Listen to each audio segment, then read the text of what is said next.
J'ai les mêmes droits que vous, donc arrêtez de se moquer de moi. Le message est clair, le ton est sec. Comme cet enfant, ils sont des milliers d'enfants atteints d'albinisme à travers le monde. Ils sont aussi nos enfants, donc point besoin de les catégoriser, les discriminer ou encore de les mettre aux oubliettes. Ce 20 novembre qui symbolise la Journée internationale des droits des enfants, l'occasion est toute belle de faire entendre la voix de cette couche sociale très souvent négligée.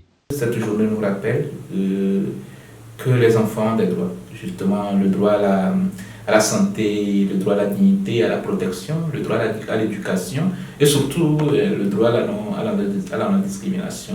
Et vous le savez, les enfants atteints d'albinisme sont la couche la plus exposée et à l'injustice, à la discrimination. Et que pour nous, c'est l'occasion justement de porter la voix de ces enfants-là. Nous sommes des mêmes êtres humains et nous méritons des mêmes droits parce que nous avons des mêmes rêves. Dans le cadre de la célébration de cette journée, l'Association nationale des personnes atteintes d'albinisme a sillonné certaines familles ayant des enfants atteints d'albinisme. Quand les gens nous regardent, moi-même je l'ai fixé maintenant parce que ils nous regardent, ils croient que c'est un enfant différent. Pourtant, c'est la plus attentionnée de tout le monde. Elle est adorable, elle est douce. Bon. Dans d'autres cas, le contraste est saisissant. L'enfant est accueilli avec dignité et fierté. Tout le monde me qualifie comment j'ai fait pour avoir cet enfant. Moi, je dis que c'est Dieu qui a donné. L'environnement social joue un rôle capital dans la vie de ces enfants, y compris leur famille. En somme, les préjugés ne leur rendent pas du tout la vie facile au quotidien. Une famille qui doit souvent naviguer dans un climat social pas facile à supporter.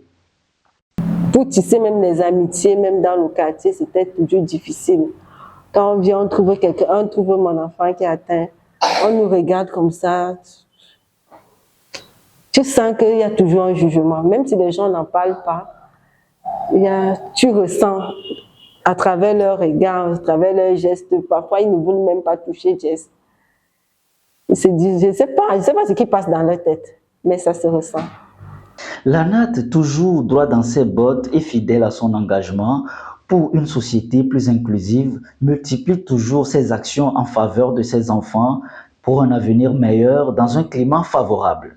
Pour nous, peut-être, moi, je n'aurais pas m'adressé directement justement aux enfants, mais à s'adresser à cette société-là qui discrimine ces enfants, qui stigmatise ces enfants, à cette société-là qui est injuste avec ces enfants-là, de regarder ces enfants justement, pas avec un sentiment de pitié, de préjugé, mais avec un sentiment d'amour et de dignité, parce que ces enfants justement méritent qu'on leur reconnaisse cette dignité-là, qu'on les laisse grandir en paix et qu'on leur laisse grandir dans la sérénité, en tout cas de pouvoir être comme tous les autres enfants.